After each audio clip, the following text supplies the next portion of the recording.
Assalamualaikum warahmatullahi wabarakatuh.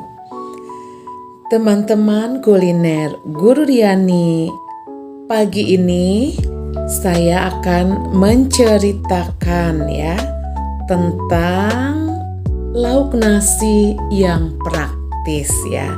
Di sini ada telur asin yang berasal dari telur bebek ya. Ini tuh praktis sekali untuk wanita pekerja atau para mahasiswa yang sedang kos ya.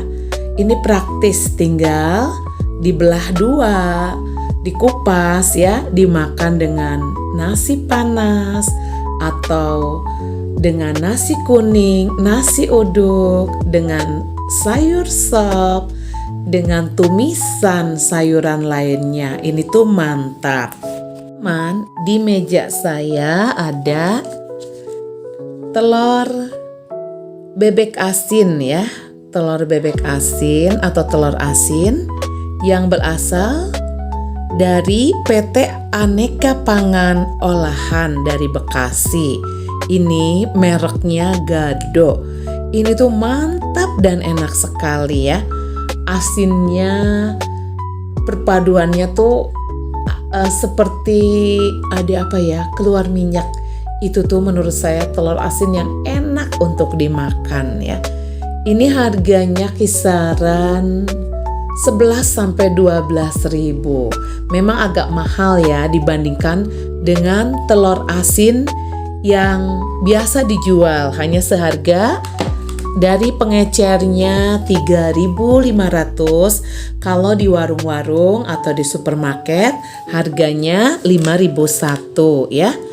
Ini telur bebek asin matang dari CV Berkah Budi Telur. Ini juga enak ya.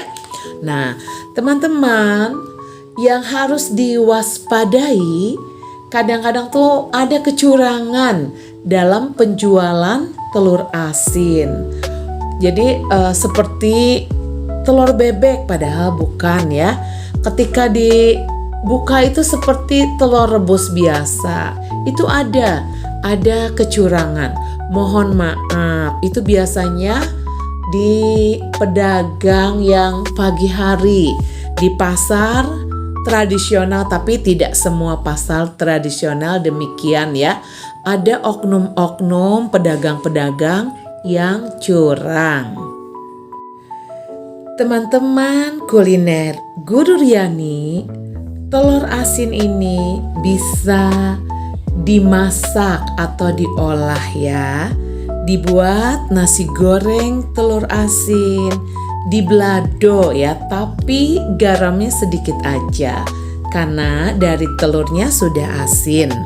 Campuran soto, dimakan dengan sup, dibuat bakpao telur asin, dan masih banyak olahan yang bisa menggunakan telur asin yang berasal dari telur bebek ini. Teman-teman kuliner Guru Riani, selain telur asin bisa dibuat dengan makanan atau masakan, misalnya tadi dengan nasi goreng, dibuat bakpao. Telur asin ini sangat praktis ya kalau dibawa untuk bekal anak-anak sekolah sebagai lauk pauk atau lauk nasi ya. Bekal kita sebagai ibunya atau bekal ayahnya ke kantor ya. Terus telur asin ini juga nikmat kalau dipadu-padankan dengan mie goreng ya. Jadi itu tuh enak sekali. Mie goreng, dikasih potongan telur asin dan diberi bawang goreng. Itu sudah mantap sekali. Teman-teman, yang harus diwaspadai yaitu ketika kita membeli telur asin. Harus hati-hati karena tidak sedikit yang melakukan penipuan dalam penjualan telur asin ini. Jadi bilangnya telur asin, tapi pas dimakan, pas dikonsumsi itu seperti telur rebus biasa. Tidak ada asin-asinnya. Itu banyak kejadian ya. Jadi kita harus membeli telur asin ini di tempat yang sudah terpercaya, di tempat yang kita sering biasa membeli telur asin. Jangan sembarangan ya.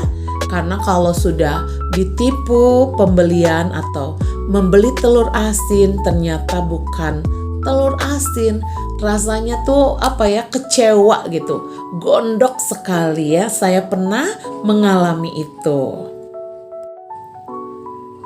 Dan untuk penyimpanan telur asin, kalau kita membeli di supermarket ya, udah tertera ya batasnya tuh sampai kapan ya, bisa dimakan sampai kapan ya. Jadi di sana aman, jadi tahu ini misalnya sampai tanggal berapa gitu. Tapi kalau kita membeli di pasar tradisional, di warung-warung ya, jadi kita jangan terlalu menyimpan terlalu lama di rumah. Paling lama itu seminggu. Kalau terlalu lama, telurnya nggak enak nanti kalau dikonsumsi.